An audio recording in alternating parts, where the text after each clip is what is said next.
Come On is a 2021 film directed by Mike Mills and stars 9-year-old Woody Norman and Joaquin Phoenix in his first role since his Oscar-winning turn as the Joker.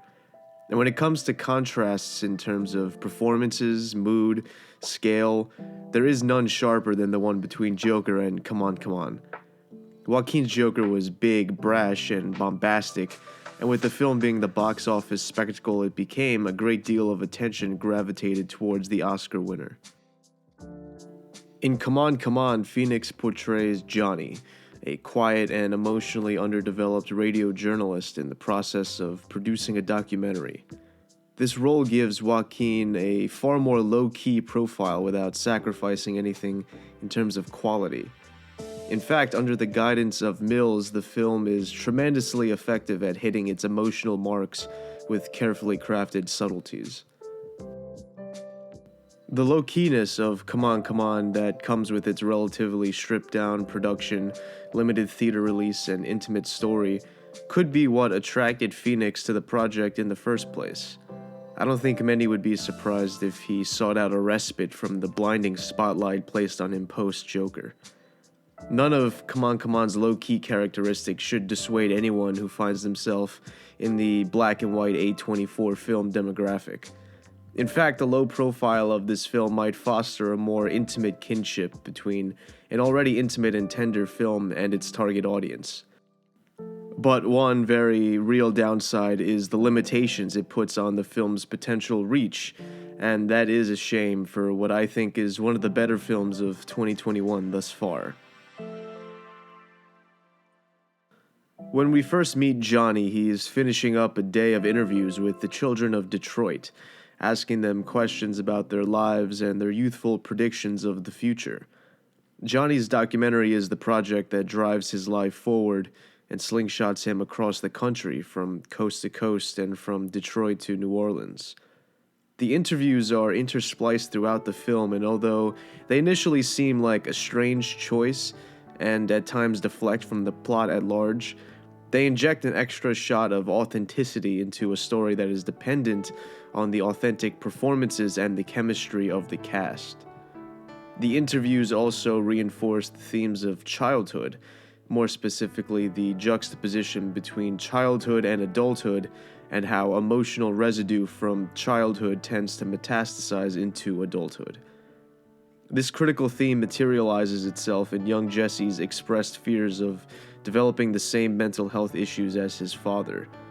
With Johnny, however, this theme isn't visible from his surface, but as the film goes along, Mills reveals glimpses of Johnny's secretive inner iceberg. Jesse prods his uncle with barbed personal questions. People seem to think her a witch. Why aren't you married?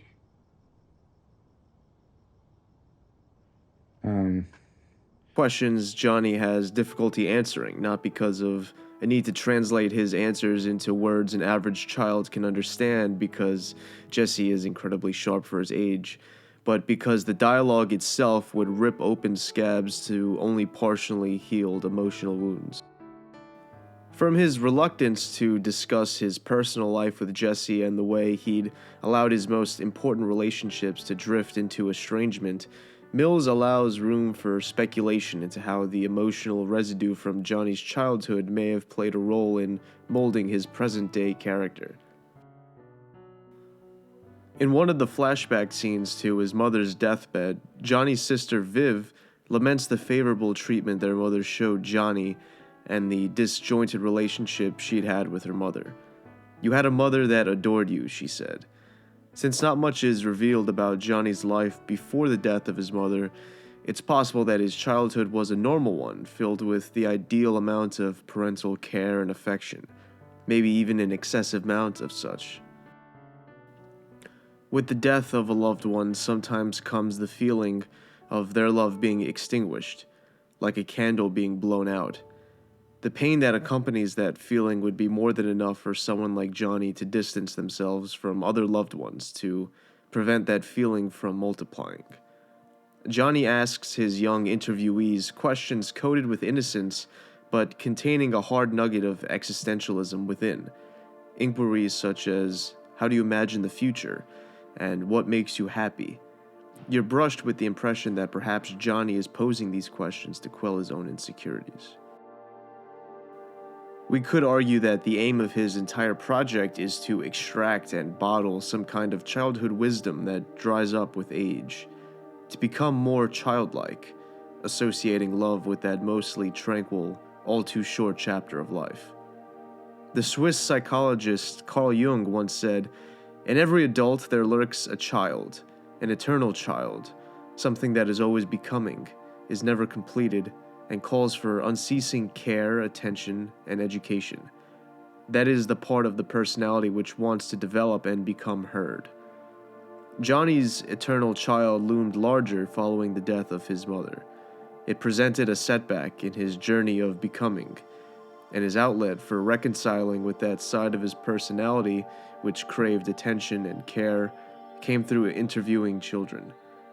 Johnny's interviews with the children of Detroit and LA and Chicago and New Orleans definitely offered him some insights, but none of them sparked the sense of connection that he ended up finding with his nephew by the end of the film. Some viewers are going to have a hard time with this film, and one of the main reasons is its slower pace and lack of a sound conventional story structure. Come On is the type of movie to elicit complaints of nothing happens.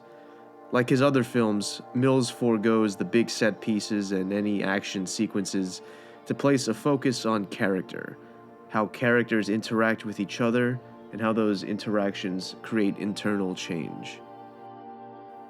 Ultimately, the main difference between Johnny and Jesse is the emotional gauge they display externally. Jesse is open and outgoing with his thoughts and emotions, and Johnny is far more withdrawn.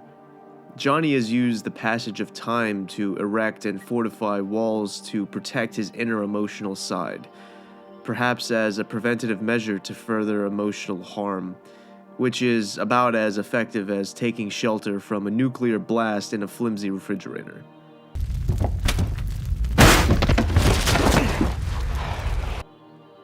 In the end, the pair needed each other to grow. Jesse needed a close friend, and Johnny needed a close relationship to pry him out of his shell. This film's critics may have a valid point in saying that nothing much goes on in this film, but the slice of life style of storytelling works well for me, as I know it did for many others. Mills succeeded in creating characters that I dreaded leaving the company of. He can't take all the credit, however. A great deal of it has to go to the actors. Gaby Hoffman and Joaquin Phoenix were brilliant, but the real standout in this one to me was Woody Norman. The 9-year-old actor really surprised me, not only with his raw acting talent, but also the fact that he's British and pulled off the accent perfectly. Woody not only held his own with Phoenix, but at times even stole the show from him. Some credit for Woody's performance has to go back to Mike Mills, however, for laying the groundwork for a great character in the writing phase. Whereas a lesser filmmaker might have dulled the edges of a 9-year-old, Woody's character is smart and articulate for his age. Mills respects the fact that children aren't dumb, but simply lacking in information and experience. I wouldn't be surprised to see Woody Norman on the big screen working with top actors again, and sooner rather than later. Come On, and its strategy of a slower-paced, character-driven movie reminded me of another filmmaker, Noah Baumbach, specifically his 2009 film Frances Ha. Both Mills and Baumbach create worlds that you as the viewer have the privilege of living in for 2 hours, and of course they're both shot in that luxurious black and white. I don't know if many share my opinion, but I'm a big fan of modern day films being shot in black and white. We've gotten some great ones over the years, and 2021 is no different. Come On's black and white cinematography added a great deal of melancholy to the mood, keeping you perhaps locked inside Johnny's depressed state of mind. Mike Mills is a very good director. The way he writes characters is effortlessly authentic, and he makes great use of narration, interviews, flashbacks, and memories in his direction, making for an all-around rich performance. The performances were very good. I hope that Joaquin does get nominated for some Best Actor awards, and I think there's a pretty good chance of that happening.